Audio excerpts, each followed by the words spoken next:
There. Hi, my name is John Sarta. I'm an educator at Inquiry Hub Secondary in SD43, Coquitlam School District. And I'm here with Al Soyseth, both teachers at Inquiry Hub. Oh, and our principal is coming in too. So here we go. Right, Al, do you want to introduce yourself? Yeah, my name's Al Soyseth. I teach humanities, inquiry, CLC, and a number of other things here at Inquiry Hub. Jack of all trades, master of none, except fish school. I am a master of fish school. Years ago, well, almost 9 years ago now. And every day is an adventure. It's excellent. Okay, and then joining us. We've been Okay, so the way I've structured is I've created a PowerPoint and of a few things to talk to you about. What is a school of choice? Dave, do you want to tell us what that is? Well, first and foremost, it's a school that does not have a catchment, and so high school students, when they go to a middle school, going to for high school afterwards. And a school of choice is one where a student actually has to make the decision to come to the school.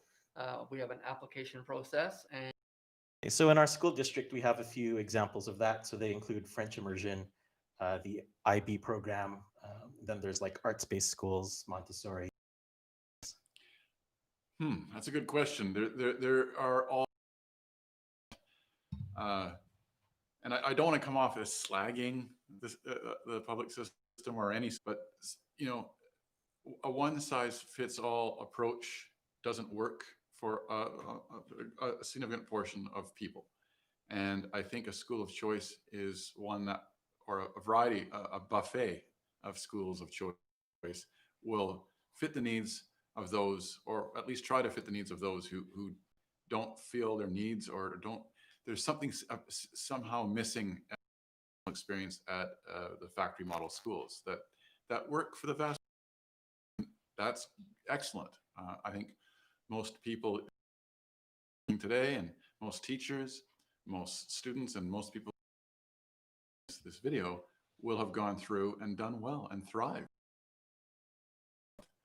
But we don't see those who don't thrive in those buildings.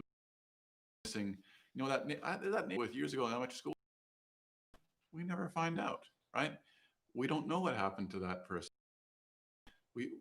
We need to reach every school. I'm a firm believer in this. We need to be able to meet everyone's needs, and we can't necessarily do that in this district for providing to thrive. Yeah, and I think that as a public school, I think when you say, "Oh, well, it's just not going to work for them," or "It's not a good fit," I think automatically people think, "Well, that's not right because it's a public school and it should actually fit everyone." But I think that actually doesn't really make a lot of sense, No, does it? I don't think In so. that we've long known that some schools are a better fit for others, some classes are a better fit for others. Absolutely. So I think that's actually the natural state of things. Yeah. So these schools of choice, these smaller programs, they offer the opportunity to actually locate a better option for some differently minded students. And so Inquiry Hub becomes just one of many options here.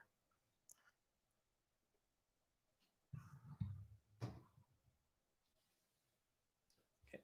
So I'll talk about this slide first, but we've had discussions around what the purpose of our ideas come to life. Like I think that encapsulates our original founding idea of self-directed, student-driven inquiries, education. But I think it also takes into account the student leadership that we've done, as well as sort of students to take their ideas and really community. And I think that that's what we're trying to do every year, is build a community confident enough and has a work ethic where there's something to share with the world, and they can talk about how they made that. So if I think the best way to talk about that is to give an example.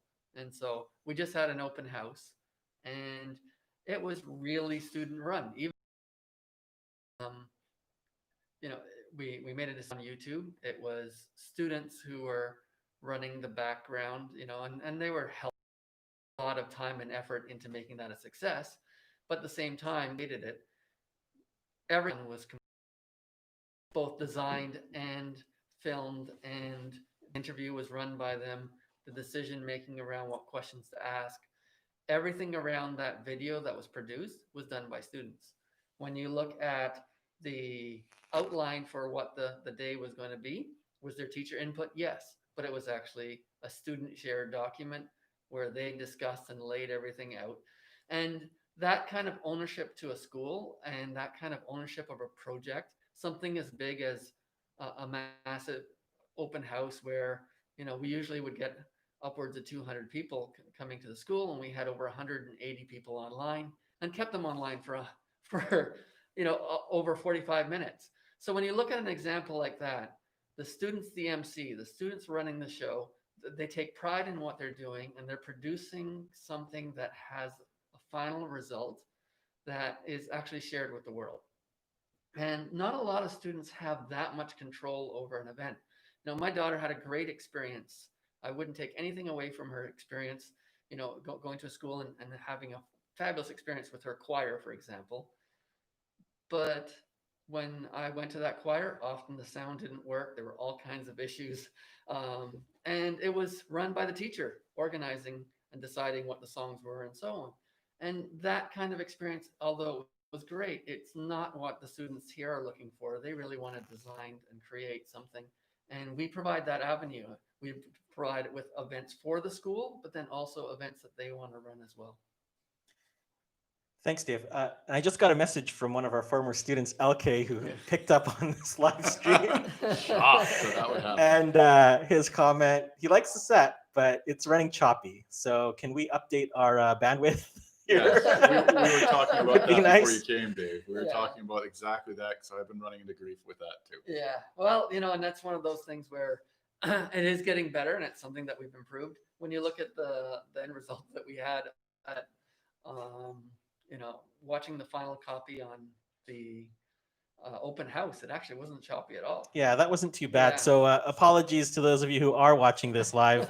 Which, Not only for that, but for a whole bunch of things. yeah, hopefully there'll be something salvageable here when we look at it. But I think at this point, we're just going to continue the conversation as we have about maybe 20 minutes left here. Al, do you want to add something to that? I please? do. To continue with your theme of, I think it's a good example. I can hitch my metaphor trailer to that truck you just drove in. So you're talking about the students running the equipment, and one person cannot possibly track all these things and get. Everything from our scheduling to how we're organized is not what the factory model has. Of people, just like factories produce the vast majority of cars. But I think if we're going to, reality is messy, and in a conventional school, it's subjects and learning is compartmentalized. Be history, the next block, science, or what have you. And I want to avoid these silos, because reality, first of all, is not in these handy silos. Any flexibility in thinking from people and create that ability to think flexibly and creatively. These silos, walls have to be broken down. Control for a project, in the choir example, let's have them create or compose a song as opposed to recreating one. Let's have them produce the music and learn how to use phonics and the recording equipment. This is a breadth of experience that we're able to offer. For a number of reasons, students have the interest, so we're able to facilitate that, but we're also able to facilitate it because of our time structure. And we give them the time to do this. This doesn't exist in conventional schools. So not only do we offer breadth in an area that's unconventional in the conventional school sense, but also there's an opportunity for depth understanding that I don't think that calendar gives us, the conventional calendar does. That once going through an IDS, independent directed study, a student could compose of an instrument or learn how to program it, depending on how, and give them a breadth of experience and a depth of experience that is, I think, truly unique. And when they move beyond our building, I'm also thinking beyond the building, that they have to organize this. They have to put this together. And that's a skill. That's sort of the unspoken curriculum that we have here. The piece they have to line up the resources themselves as well. And not necessarily themselves. I mean, we can help them with that and we can point them in direction. So this is a place where teachers truly are the guide on the side as opposed to leading at the front. And, this is, I think, a unique opportunity for students to rise up to the challenge.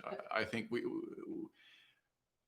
inherently with the system, our expectations are higher here. And I that's a big draw for me personally, that we are able to have these higher expectations. It's wonderful. These students reach for it and they go for it. And at the end of the day, the satisfaction they get from this is wonderful. And you can see it in them.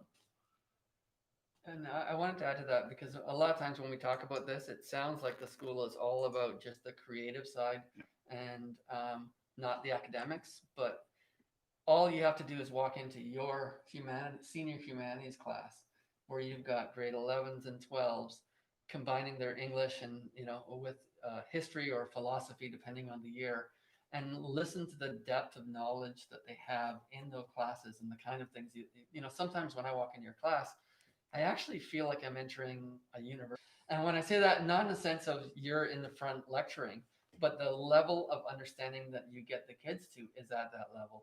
And on top of that, it's not just you at the front, it's actually the students presenting to each other, creating circles of discussions and carrying that discussion on both in and out of class. I can remember last year once, when you were teaching philosophy, I walked into a conversation happening in the hallway between two students that it was above my capacity to have the conversation with them because of where they were taking it as a result of what's in your class. And so that level of depth of study that you talk about when you say, students can do that when they're creating music, we do that in our classes too. And we do it in a way where they're not just doing from textbooks, but they're actually engaging with the curriculum in a meaningful and rich way. And they're doing it not just in the class, but they're doing it in the culture and environment that we've created, where that's just something that continues on when the class ends. Okay, that actually gives us a good opportunity to get into this next slide here. And I guess it goes to some of the questions that bring in after our open house the other night. I think there are a lot of people that are curious around rigor and academics and what are you actually doing. So this slide is a little bit about what I think some of the really Inquiry Hub students are able to attain over the course of 4 years here. So you can read through that. I think, and I'll tell a quick story. When I was in high school, like I knew in grade 8 that I liked the sciences and I was really good at it, and that 5 years of waiting around. And while I was waiting around, I spent a lot of time in the music program. By grade 10, I was taking every senior music course, junior. If you're able to, you could do that. I was in the choir. I was also doing a music composition course, which I didn't learn a ton in, but I still learned music. Because the following year, I decided to specialize. There was this thing called a science co-op in the second half of grade 11, and I decided to take that. Went there, and I didn't like it by the second half of first year, and I was kind of stuck because I'd specialized. I doubled down. Curious about. I had no questions that I wanted answered. I had things that, but I wasn't going to be a good scientist. I was going to work in a lab, and that work was boring to me. It wasn't interesting. There was no creative problem solving. So, as a creative solution, and I absolutely love it. Oh, wonderful. We have an unstable connection and reconnecting. Okay, so here we are. So if you're thinking about applying for a program and what you might be missing outside, I think what you're taking here. It's not what you're missing. It's what you're going to gain. Exposed to a whole bunch of different things, so that in grade 12, if you really wanted to write your own songs, you could, without having done anything before that. Over time, and that practice, that work ethic of picking a problem and seeing what you can do to come up with a novel. Okay, I've got 2 kids and a son and daughter who are similar in many ways and different in others. And I think one of them is a really good fit for this program in the future. And one probably won't be. Well, not necessarily not a good fit, but her needs will be met that could be true. But elder one, he would fit in well here culturally with the community. He's a curious kid, and he pursues things to a depth that I don't think the scheduling and the structure of a conventional high school would afford for him. So it is up to him. I'm going to let him make that decision and make sure he understands what the consequences of each decision might be, and what the opportunity cost for each. So you're giving up some opportunities by coming here, but there are rich opportunities that I think for some students much outweigh those lost opportunity costs. And we in some cases we can bridge some of those, but so yeah, this is very much if you do an inventory of what your priorities are and what you want and what your experience is going to be, that's something that maybe you'll know after coming on a tour or interviewing or applying and finding out. That's a tough call. It's a difficult decision, and it's best made as informed as possible. And there's not, like with any difficult decision, there's going to be angst about what have I given up. And that's a very valid thought and concern. But I think we want to make you and help you feel secure in deciding to join us if you feel it's a good fit. And if you feel that, and if we see that, you have the aptitude and the approach and the growth mindset that matches what we're doing here, I think we feel that it would be of great benefit to join us if you so desire. Dave, did you want to weigh in on that question as well? I was thinking about what you'd said, John, just around, if in grade 12 you decided that you wanted to sing something, you'd have to have some skill, obviously, to pull that off well. At the same time, we have a student who wrote an entire play, musical, and very talented musically, takes lessons outside of school that we can't provide here. But at the same time, when it came to writing the story, you were helping her through understanding at depth the hero's journey, right? And so you're not necessarily giving her certain skills that she might have gotten in another school, but how many students get a one-on-one conversation where you travel and take a kid through their entire project and make sure that they're following a hero's journey and creating that depth of a story? A lot of people create time inside of a school where they can work on matter. Another example would be Gio, who doesn't have a musical background, and yet he created around how to use the DAW, the digital audio workstation, and then also a lot of reflection on the music that he listens to and starting to break it down analytically, how it's composed and what the makeup is. And yet he doesn't really know a ton of musical theory. I think he met a community out there. He's made a community of expertise out there too, right? He's been able to reach out. Yeah. So he's acquired those resources. Yeah. And that ability and what's going on here. And these are the skills that'll help for a lifetime, I think, as well. I think his most recent song on SoundCloud, I think I have half the listens because I've just enjoyed it so much. So yeah. Well, I've been listening to the same 4 tunes that he sent to me, and I'm not tired of it at all. Yeah. So there's something there. Like they're just catchy. They're just catchy little songs, and I think he's done a really spectacular job. Yeah, it's wonderful. But moving along to the next one. So this particular slide, I think I said it before, but in terms of like what some of the questions are for us at about our school is, what if I do on here? And it doesn't matter if you don't have a passion, because that passion is likely to want is for people to develop a way to passion to any work that they do. That's what we're trying to achieve here. So that how to make that your passion. And that's really critical to the success of our students and to success in life. For your passion or your inspiration to take, and they go at it until they satisfy, and then they either choose to do something more with it or they decide.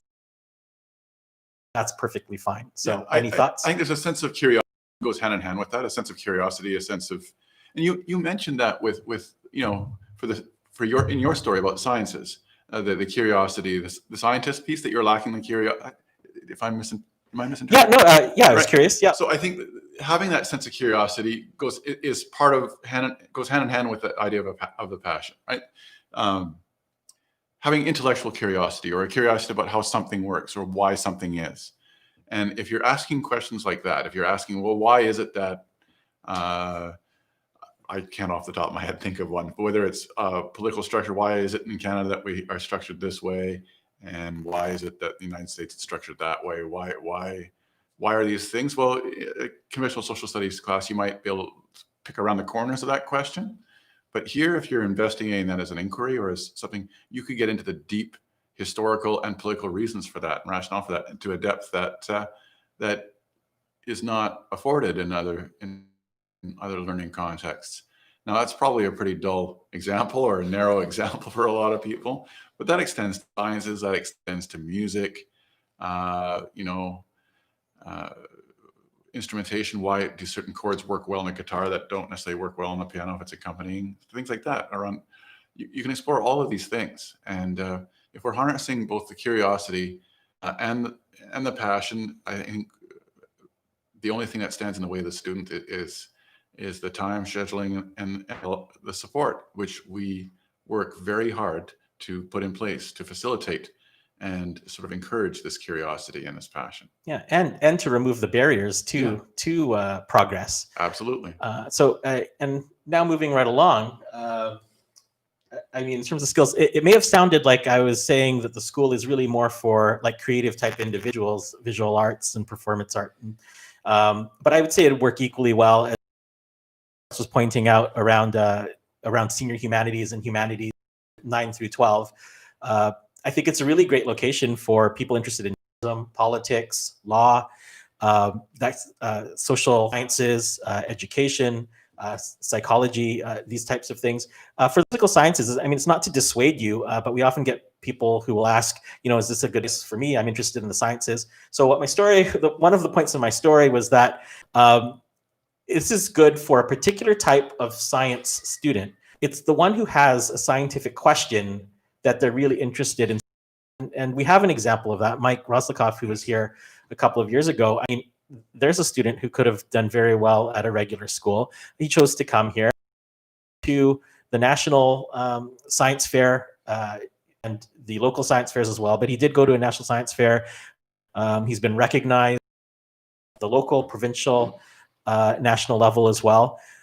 He's gone on to University of Waterloo. Why does it work for a student like that? Because he had a real find an answer to, and he negotiated his way into a university laboratory and was able to conduct his own research.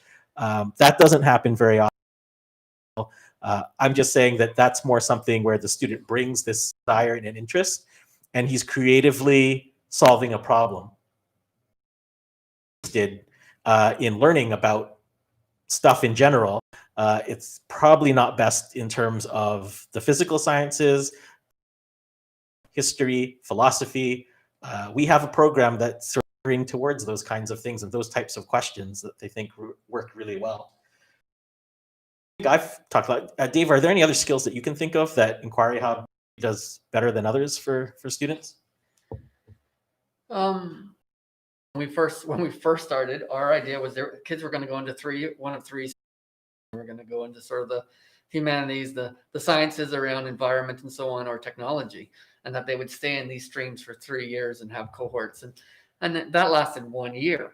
And then we realized that people just would start to explore in different areas, or and often, especially in those early years, what we saw was a teacher would teach something and then it would just explode from there. We watched a documentary that included a video on slime mold, and all of a sudden 3 students are taking studies to an extreme that we just didn't expect, and that became their passion projects. And for one of them, it continued on to a second inquiry. And those are the kind of things where we're creating an environment where people can be exposed to something and realize, I actually have an interest here, and then develop the skills in that area that they may not have had they just been exposed to the curriculum as it stands in many schools. So there's there are two skills that in particular I wanted to focus on that I think are super valuable for students, that if they acquire it in over the 4 years coming out of high school, they'll be far ahead of many students in a general setting. And that's our focus on form. So we introduced the hero's journey early on. We incorporate it into marketing. We incorporate it into presentation. Al, you probably have some places where you use it as well. But this idea that every student going through our program will be a storyteller, I think is a really excellent goal to have, because the ideas that can be become popular, these are the ones that win. Even if they're not the best, having that power to generate stories is a really powerful. I think that's one that we've decided to focus on, adding Inquiry Hub, and we begin right in grade that through. We have a core program right now with 9 and 10, and then in terms of humanities at grade 11 and 12, I think there's that further. I teach a course in script writing. Other teachers, she teaches creative writing. Yeah. So any thoughts around that? Well, it's the power of narrative. The idea of people who subscribe to alternative theories about the nature of vaccination or other things that are understood but not conceived based on fact. And we're learning that just counter arguing with people around these things, whether it's vaccination or climate change or any number of things out there where reality is obscured by political motivations.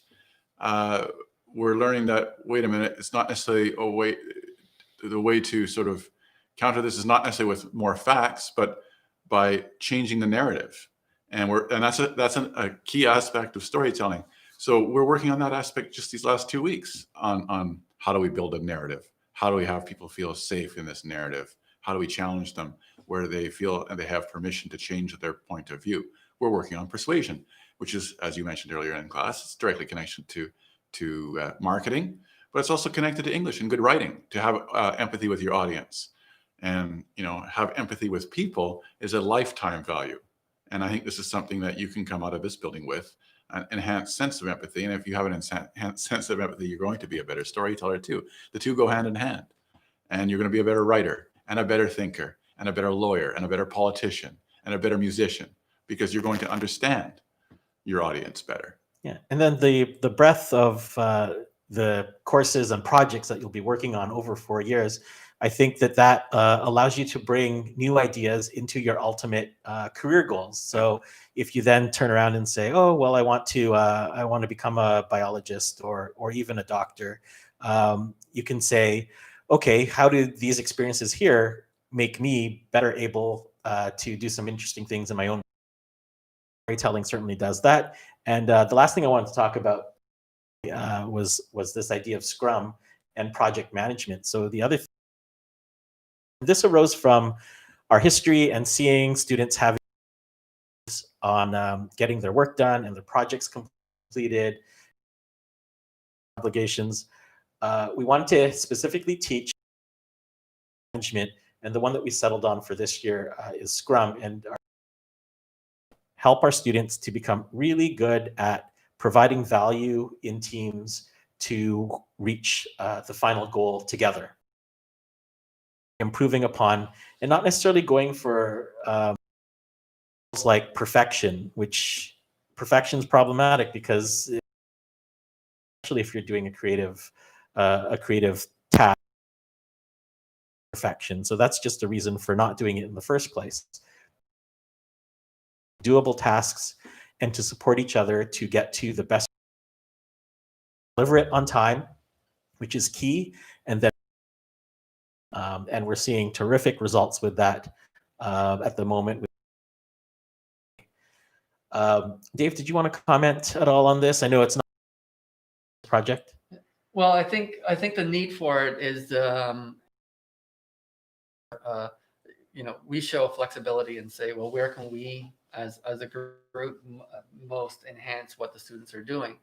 But the other thing that I'd like to say on a grander scale is what better life skill can you give someone than understanding how to be an effective team member, right? And it's so interesting because it's undervalued how what's undervalued is teaching students how to actually be a group member. And one of the things about the Scrum model is the Scrum actually allows students to play very specific roles. And when you have students playing those specific roles, you can't hide from the task that you're assigned. It's not one of those things where I'm with Al and I'm feeling kind of lazy, and Al's a high producer, so I can just sit in his shadow and let him be the one that does 80% of the work. And then all of a sudden, the group mark comes out, and then there's all kinds of upset about what the value is and so on. And that happens a lot in schools. And what I see in Scrum is it's just becoming so transparent that students feel compelled that they have to do their component because they're so exposed if they're not. And it's rather than it being something that students are cowering from, there's something that students are stepping up to do. And I think that is a skill that when they walk out of here and they are that group member that understands that, not just how to do the work, but how to share the work and how to be a positive team member. Those kind of authentic skills are things that are really hard to come by, and it's something that every kid's going to walk out of grade 12 here being able to do.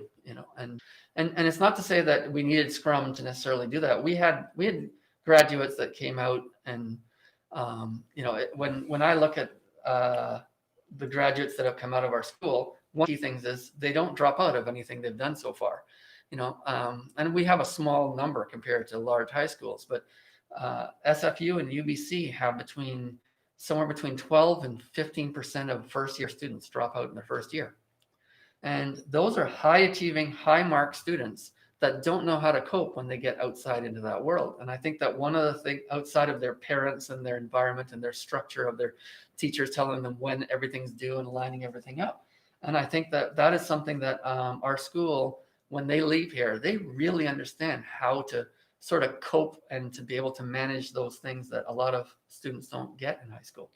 Yeah, and I think you've spoken well to the pragmatic side, like the practical, pragmatic praxis side of education and Inquiry Hub in particular. And I know I say this often, but I like it. I like to pull the lens back a little bit on a grander scale. I think a fundamental, if not the fundamental purpose of education and a public education system is in the creation of citizens. And I think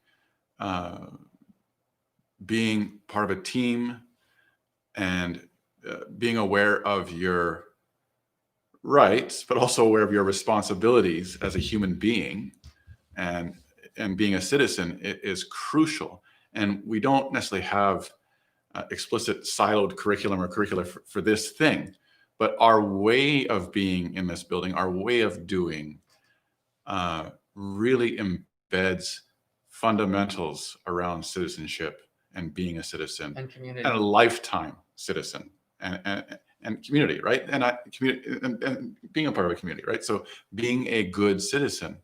And, this has been a vexing problem for societies for millennia, that how do we become good citizens? And I think we are working on that question, and I think we're being quite successful, honestly.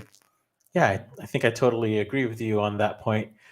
And I'll say that I think Scrum is actually very quite interesting, and our application of it. I think we'll have a live stream where we bring students in to explain how it's being used and what they actually get out of it. But tagging on to that idea of developing good citizens, I think it's also developing good professional behaviors as well. So that, if you're thinking about students and okay, they're interested in art and what are they going to do with that, I think one of the things that comes out is that with Scrum, they learn how to, and with our emphasis on entrepreneurship and marketing, looking at how all these things come together so that our students, when they find something they're interested in and passionate about, that they know how they might actually be able to make a living doing the things that they're actually excited about. And I think that is, the pinnacle of what we might eventually achieve at Inquiry Hub, where students learn a process here and then carry that after high school and start their own businesses again, doing the things that they enjoy doing most would be really wonderful to see. So I guess our final slide is this one. So we just recently had our open house, and we're in the process of gathering. Oh, wrong slide. We're in the process of gathering applications. So inquiryhub.org/apply if you are in a position to we take students from all over. You don't have to be a Coquitlam School District. Mr. Truss, you can correct me if I'm wrong on that. No, that's but correct. Questions that was asked. Do you remember some of the other questions? What's possible? Like we can take care of some of those now if you remember any of them. I think if you listen to this conversation, you're getting the 30. You really wanted the nitty gritty. We actually open house where you get to see the students presenting. .org/open will get you to that presentation, and smaller video clips. You don't have to watch the whole thing, and you can go .org/ask and see what we've done is we've pulled a whole series of questions that were asked and actually answered. I think that's the better thing to do. For me, when the slide that you've chosen and saying, things that you want to see, I think that one of the things that inquiry, you can in a lot of ways create the school you want. And that has to start with you being a passionate learner who wants to get stuff done. If you're a work avoider, this is and it's not a school where you can, but if this is a school where you're passionate and you're interested in learning, places that you can go and the choices that you can do, I think exceed what you could do if you followed a system school, because that's where I was told I was going. We epitomize that idea of make to go there, and it's very obvious when you see that they want to be here. Yeah, this is all about carrot. Carrot is no stick. This is about carrot. Some other. How many students will we accept at the grade 9?